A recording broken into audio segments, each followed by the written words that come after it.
Okay, things had to be changed, and I finally got everything right. Okay, now let us continue with. Also, yeah, gotta introduce it. Who would win in this particular case? The Soviet Union, which has immense amount of resources, manpower, and overall just that one nation nobody wants to mess with. But we're going to put them as they were in 1944. Also,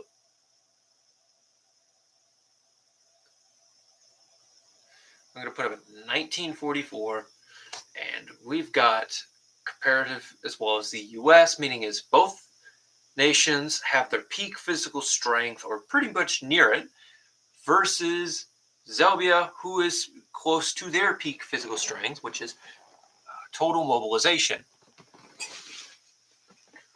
Who would win in this matchup?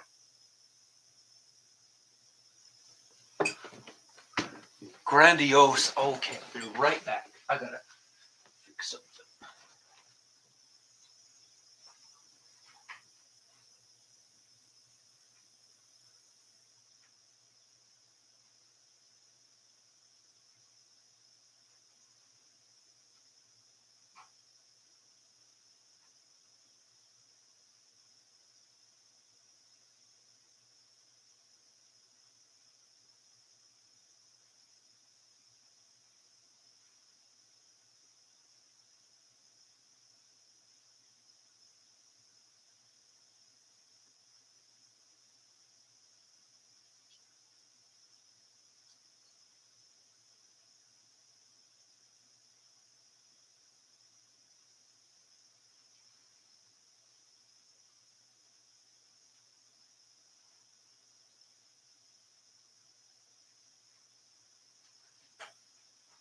Alrighty, everything is fixed. Got it back up to running. Okay, so who would win? But first, we got to get down to numbers. Who has more people between the United States in 1944 and the Soviet Union? It's not easy to figure out, but we can figure out a pretty good estimate.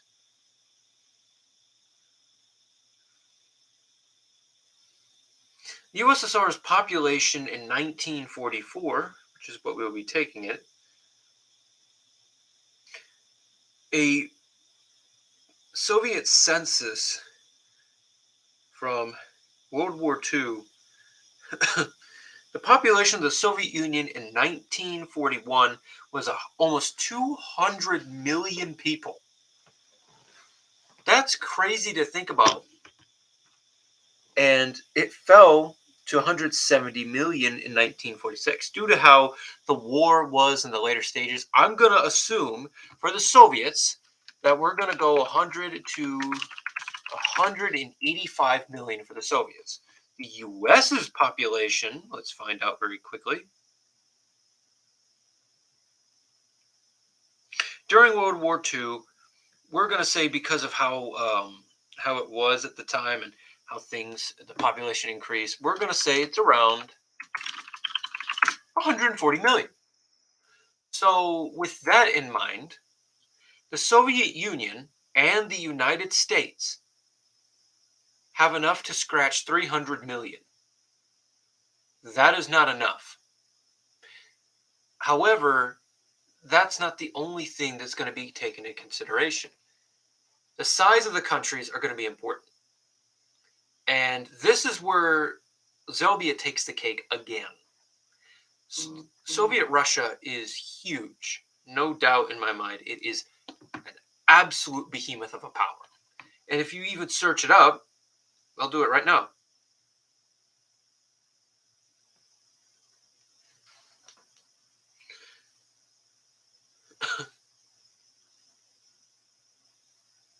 And just before World War II,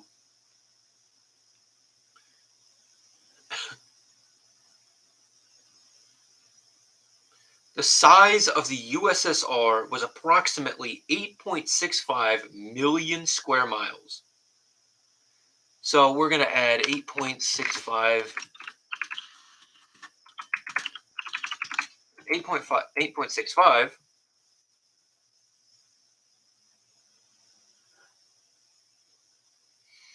and then adding in the U.S. is 3.797 million, you get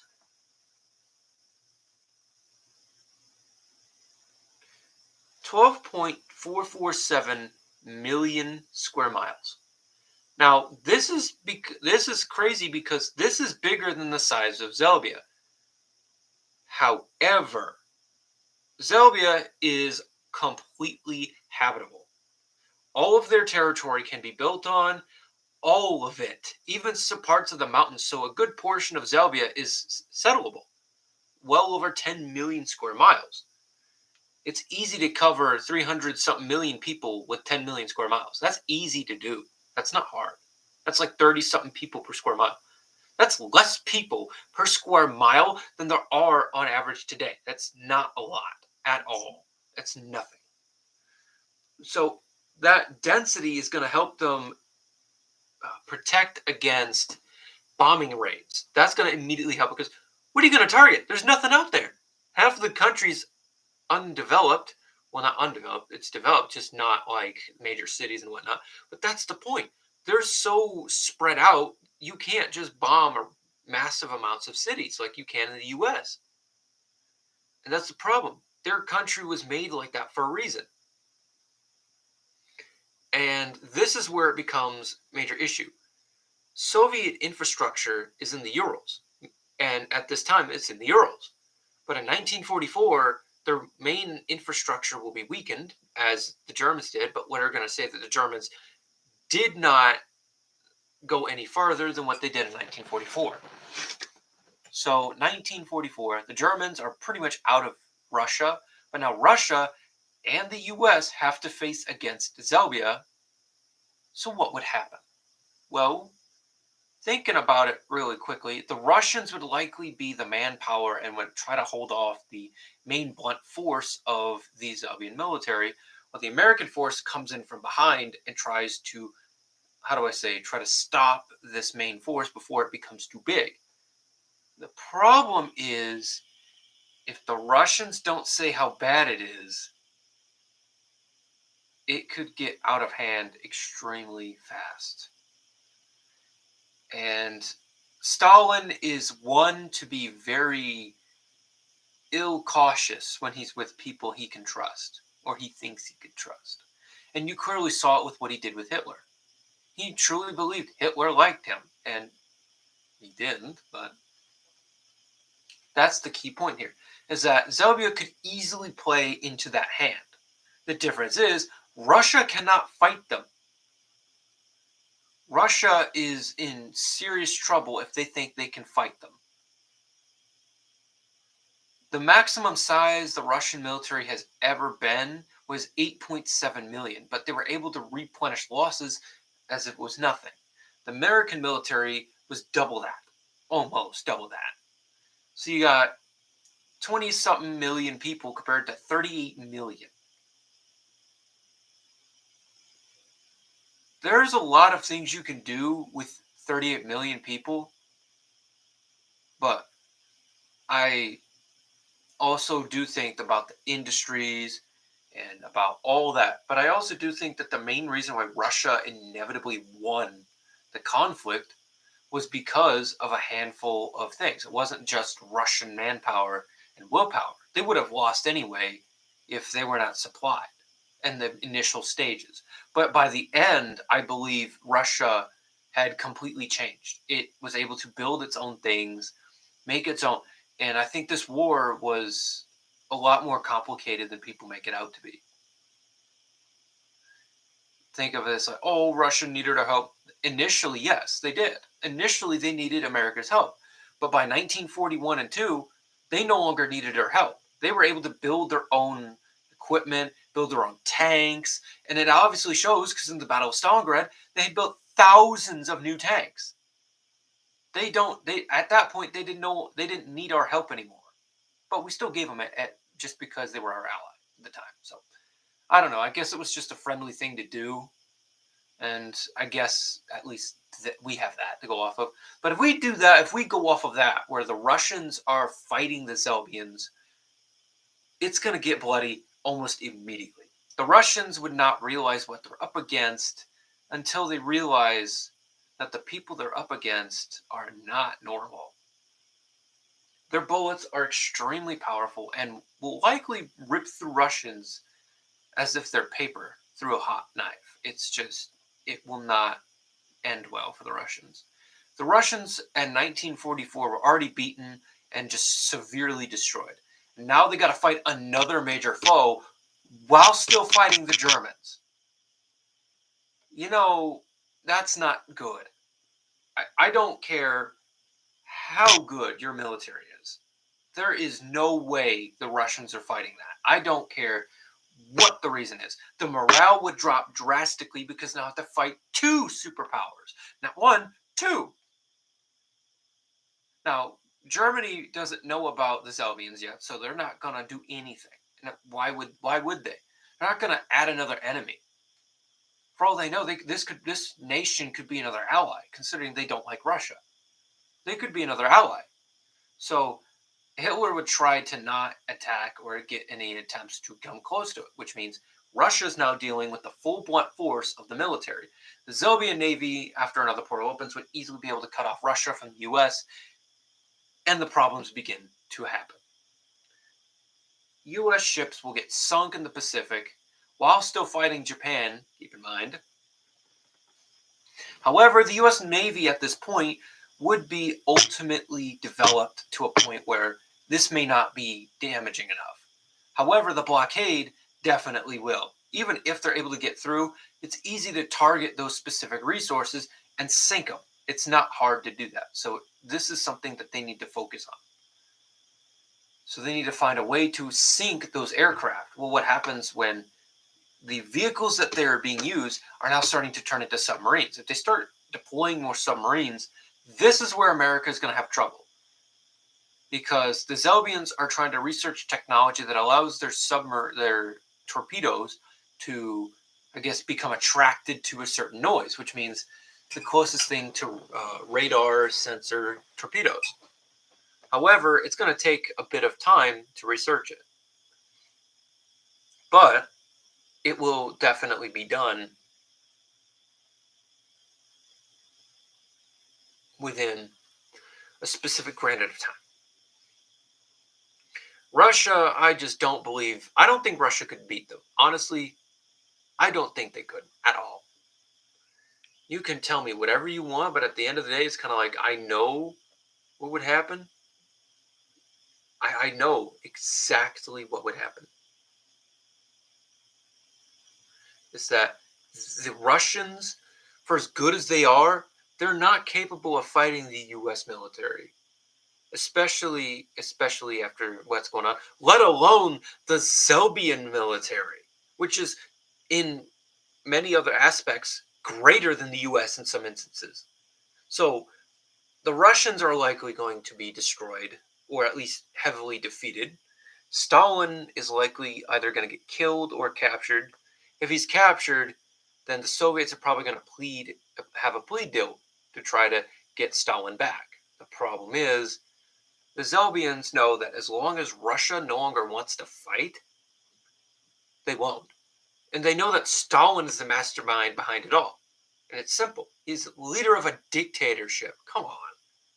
It's like, it's easy to figure out. His generals didn't do it, obviously. But even if the Soviets are able to use extensive manpower, will it be enough? Probably not. It may not even be enough. The equipment that the Xelbians use is horrible, but, well, not horrible, but it's similar to that of Soviets, but in some aspects a bit better. Their tanks are not going to be as useful because they're not as high calibered as a T-34.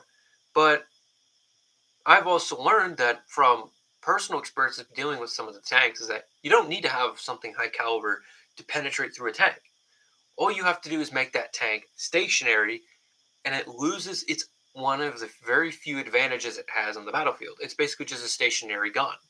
At that point, it's easy to pick off from the air. And this is what the Xelbian tactic would likely result in.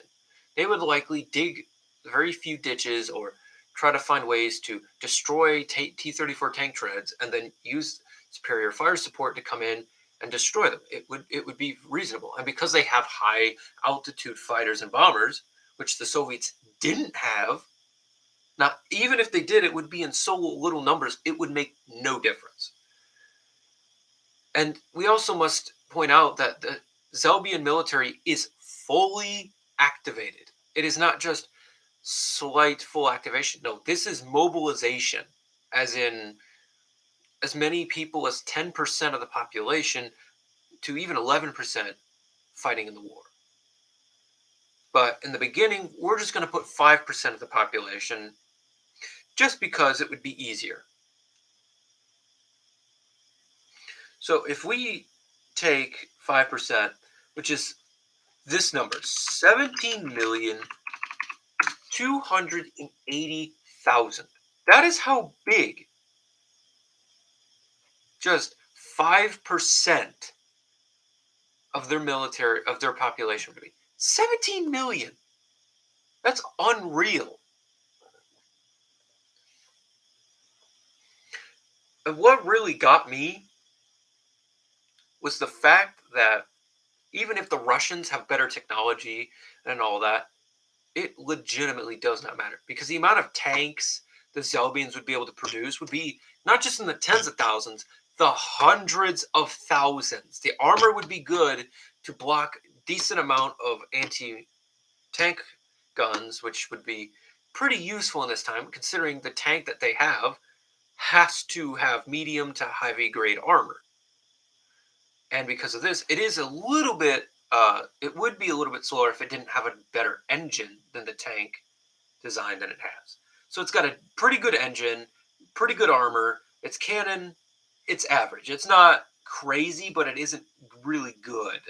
But it's because the fact they're in large ass numbers, and we're not talking like a couple thousand or even 10,000. Oh no, like I am talking in terms of total numbers of tanks, as in every single one,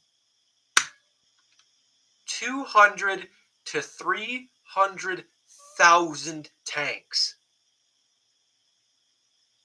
What can any country in the world do to that number? Even if you destroy 3% of that number, that's not going to do a thing. That's not going to, destroying 10,000, 20,000, hell, destroy half those tanks. It doesn't matter. There's still 150,000 to 100,000 left. It just does not matter. There's too many. Too many. And this is the problem. The Russians would get overwhelmed almost immediately. And then when the Russians lose the front line because there's just too many enemies to shoot at, there really is such a thing as too many enemies to shoot at. There really is. I thought it was lying, but when you play Airsoft, you understand very quickly. It doesn't matter how good you are. Someone's bound to get you. And that's how it is. Even if there's a loss KDR ratio of 25 to 1 for the Soviets and for America 50 to 1, the end result is the exact same every single time. Xelbia cannot lose in this situation. Cannot. And even then, I told you 25 to 1 and 50 to 1 is very, very conservative. It would likely be closer to 5 to 1. But as I said, it does not matter. The end result is the same. And that end result is that Xelbia will beat every single time in armored divisions and transporting infantry and equipment. Every single time. And it's not because their technology is decent. No, it's because they can just throw everything they have at this problem. And at the point of fighting, reasonable amounts of losses, I would say for the total amount of tanks they have would be 2% to 6% of their numbers. And if it's 200,000 to 300,000, if we say it's 200,000, then that's 10,000. I think that's 20,000 tanks.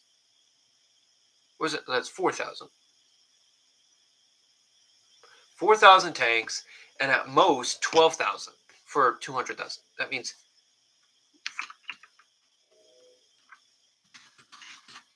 So, and it ranges. It depends on how many tanks that the nation owns. But I'm going to put it as from the lowest of the low to the highest of the high in terms of how many tanks can be lost. So you're going to really see the bleeding that Xelbia is going to be put under. If I'm correct, 6% of 300,000 is 18,000. That is the total number of tanks. And here's the thing. That's not enough for losing. Like, that's not anywhere near enough if they're totally mobilized. There is no way they're losing anything if that is how many tanks are lost. Just saying. There's no way they're losing. Not even close. You probably destroy about 180 tank divisions, but it's not like, well, technically it's more 990 or something along that sort. But that's the thing.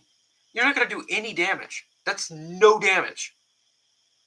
And I use this as the most conservative estimate, meaning is this is the most of the most that would be lost. So 4,000 is the least that could ever be lost. 18,000 is the most that could ever be lost. And this considers the fact, even if we consider the fact that the aircraft and we times it by 1.5, the end result, just, there's no way. Still around 10%, just below 10%. Yeah, you do pretty good damage to the tank force, but not enough. Nowhere near enough. And that's the problem. This comparison is because Xelbia is sheer manpower. There's just no way they could be beat. I mean, think about the territory close to that of the mainland U.S. and the Soviet Union combined. How do you beat that? How do you beat that? You can't. But you have the industrial capacity of both nations, probably even better than slightly than both. You have the ability to mobilize people, resources, all these things. But I think it would be an ultimate bloodbath when it comes to ground combat. It would be ultimate blood. Like, even Xelbia would lose millions in this fight. And I have calculated if Xelbia has 11,000, not 11,000, 11% of its population, which I've said in another video is 38 million, but they have 38 million people in the military, they would likely have even more than 200, 300,000 tanks. And that number was based off of the 17 million. So likely there would be even more tanks to deal with than previously thought. In reality, the actual amount of tanks is 540,000 to 545,000. Yeah. That's what I'm trying to say, is that it doesn't matter what the U.S. does. It doesn't matter what the Russians do. Even if they work together, what do you do in this situation? The U.S. had 200,000 planes during World War II. And if we consider similar production quantities and qualities of American equipment, then the numbers are really terrifying. The actual numbers, if we consider the Air Force to be about 10% of the population of the military, maybe a little bit more, which is 3.8 million, divided by 5, you get a total aircraft count of 760,000 planes. That includes bombers and fighters. And if we conceive that fighters are about 40% comparison to bombers, which is 60, this is what they like to do, that they have 2 fighters for every 3 bombers. Meaning is, if we divide this, if we times this by 0.4, the actual amount of fighters they have are over 304,000. And their fighters are really good. Like, they're probably near German quality. These are different from the tanks and the brand new vehicles that they're creating. Because plane technology has been there significantly longer than vehicle technology. And it makes sense. The engines of a vehicle were already being made when the first test flights of biplanes were being made in the 1880s. So it makes clear sense why there'd be better vehicle or better aircraft than vehicles, because vehicles were only made in the 1898. So these are brand spanking new vehicles with new guns, new armor. That's why the tanks are in super high number, because they're decent quality for their time. And that means for total bombers, 456,000. That is if we consider that a bomber can hold enough bombs to level London, if there's 100 of them, that means, well, not 100 bombers. If we, let's say 10,000 bombers can bomb and level London, which is a pretty reasonable estimate, right? They can do that over 45 and a half times. That means anything on this planet could be wiped off the face of the earth with a fraction of this force. This is what I'm trying to say. It does not matter what the US and Soviet Union do. If they piss off the juggernaut, they're going to taste some really bad spaghetti. Because, boy, they're coming for that ass. And they really don't like them. But this is why I'm saying it in this situation, the numbers, even the technological disparity, it just doesn't matter. It really doesn't. They are not advanced enough to really have any reasonable leverage over the nation. They just don't. There's no way. I physically cannot see them winning, because you've got between 320 to 325 million versus 345.6 million. At least in terms of numerical disparity, they have 20 million extra people. And that's both nations combined. There is no way Russia's beating that. I'm sorry.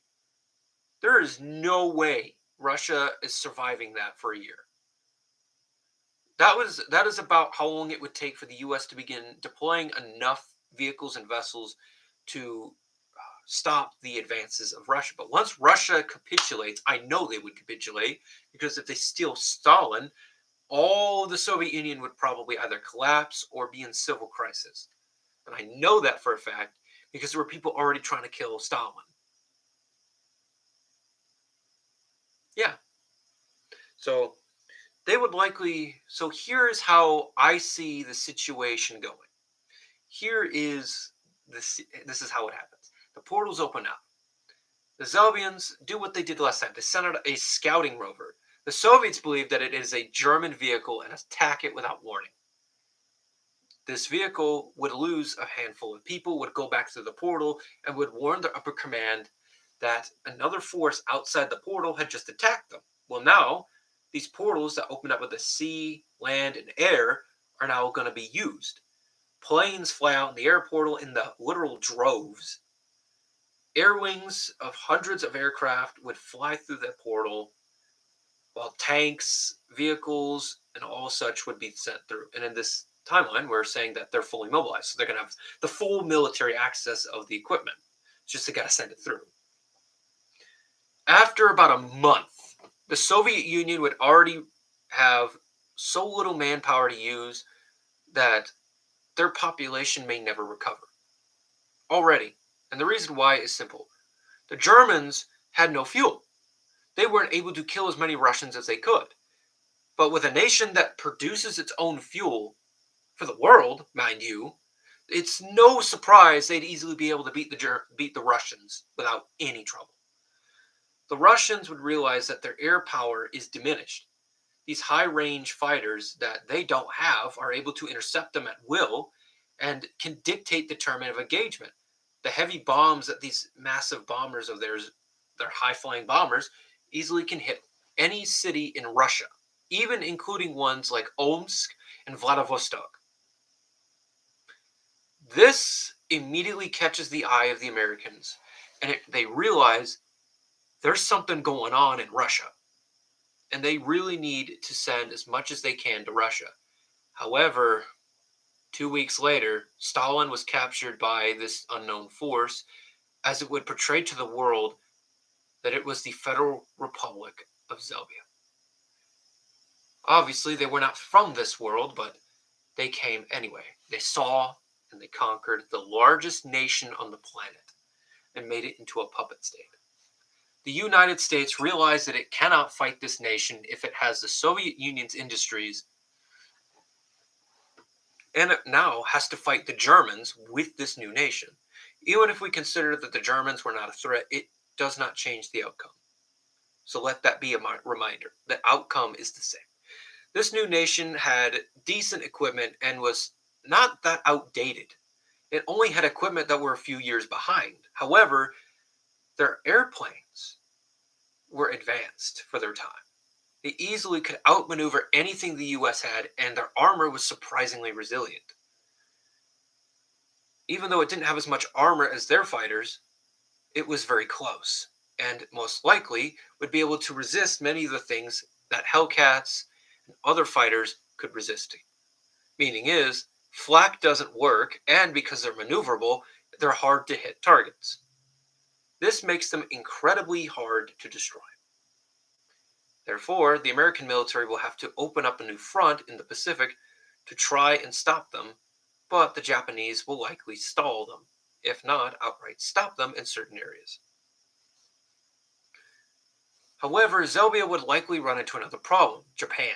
They have to go through Japan to stop the Americans. The Americans would likely use this to their advantage to try to defeat Japan. Now, this war will last more than 1 year because it just makes sense. Xelbia needs to get all the equipment through, so it makes sense. And because Xelbia is so far away,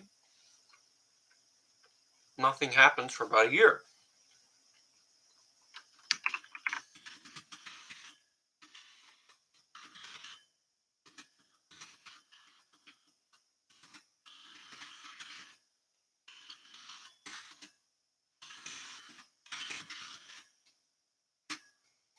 And in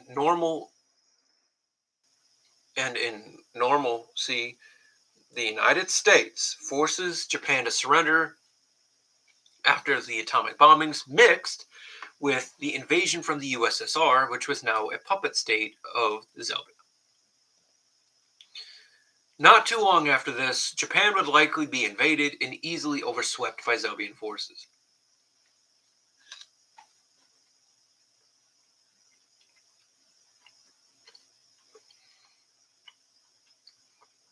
But now,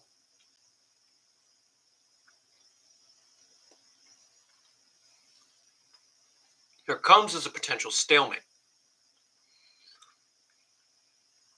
The supply logistics are incredibly good for the Xelbians. However, the supply lines are slightly longer than the Americans.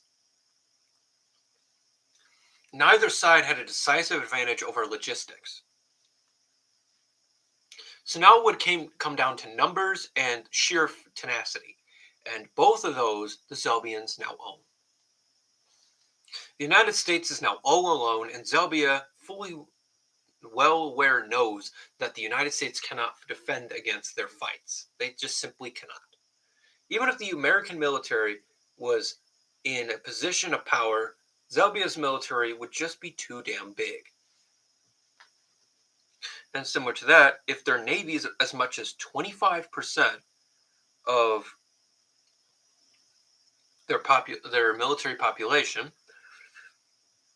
then the Xelbians would have nearly 10,000 ocean-faring vessels. Even a fraction of this, like 3,000 with a couple hundred carriers, done. The war's won. It's as clear as day. The Americans simply cannot fight this type of force. They simply cannot do that.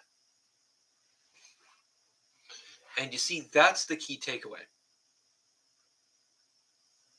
The American military simply cannot fight that. They had realized that the writing is on the wall. The Xelbian military has just taken over the Soviet Union, Korea, and Japan all at once and did it effortlessly. They realized that this new nation was just too strong. And eventually, after nearly 2 years of conflict, in the beginning of January of 1946,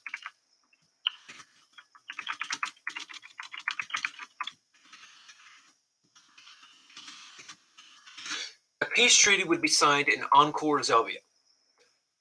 This would sign as the end of the conflict, and hostilities between the United States and Xelbia officially end.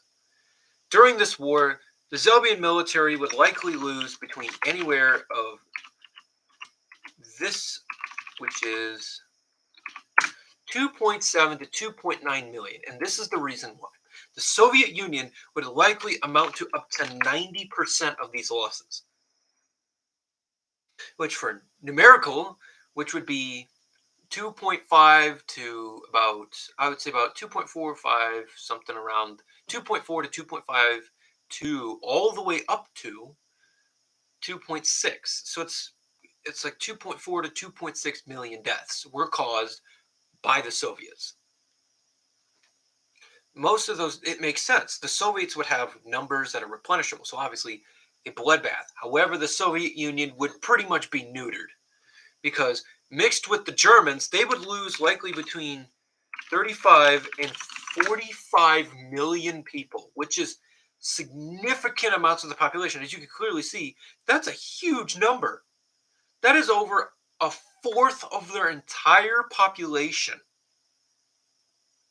They are effectively neutered. There's nothing the Soviets can do anymore. They don't have enough manpower. They need to put women in the military now. That's how terrifying that is. And then that's not the end of it. The Americans would, due to how the war in Japan would likely go, mixed in with the invasion of Japan, which the Americans would have to deploy military forces up, there could be as many from between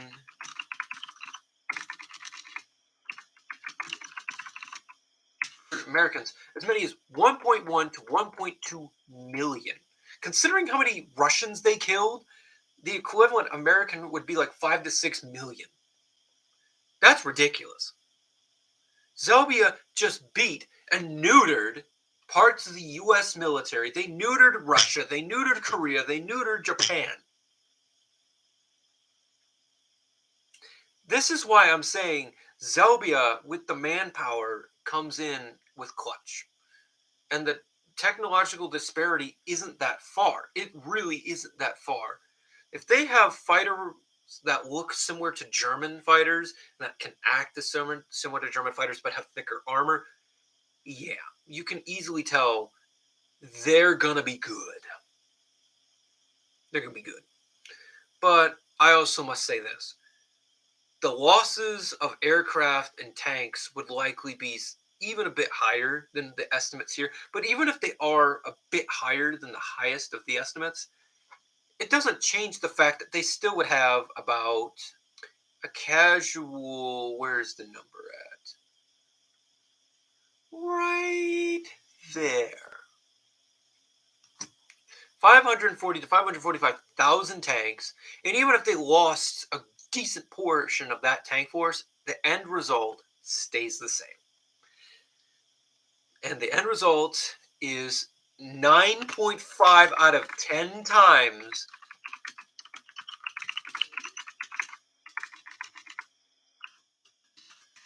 a Xelbian victory. A 9.5 out of 10 times. And mainly is due to the Soviet Union being incredibly weakened at this time. Even though they were fighting the Germans, they were still really weakened by this conflict. I mean, they already lost so many people at that point in time where they probably lost half of their military numbers that they had by 1941. And it slowed down and then it sped up again. And the reason why it did is because the Soviets were attacking.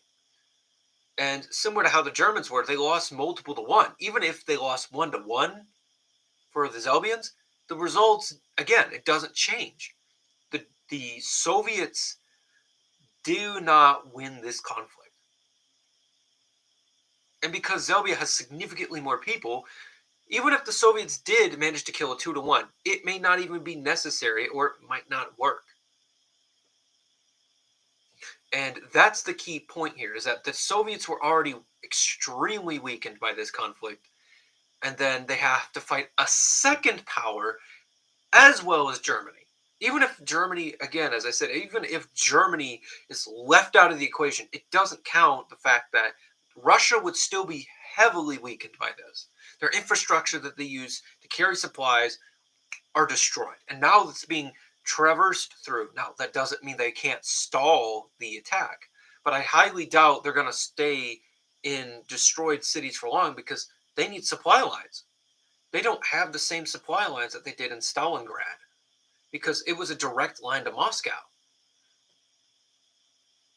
And unlike now, they have no supplies. They waste them all on the Germans, and now they have to fight another nation that is completely equipped to come kick their ass.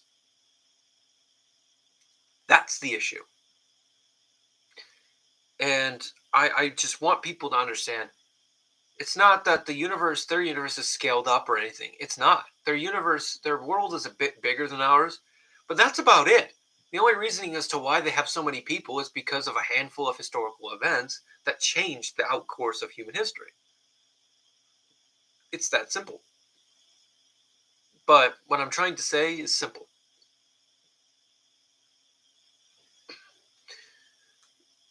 America will not win this conflict. It does not matter how hard they try.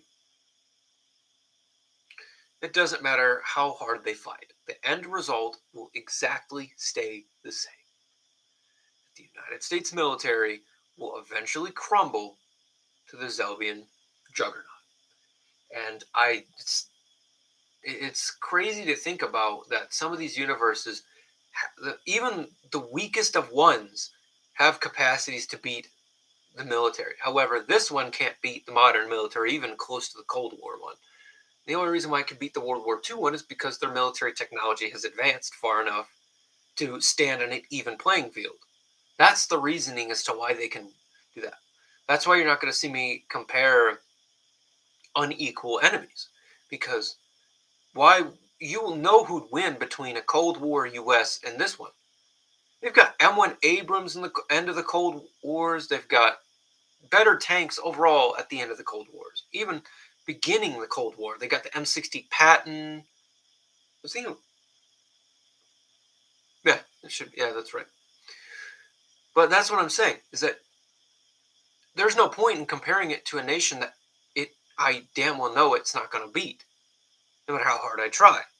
The U.S. military at that time is just way too powerful.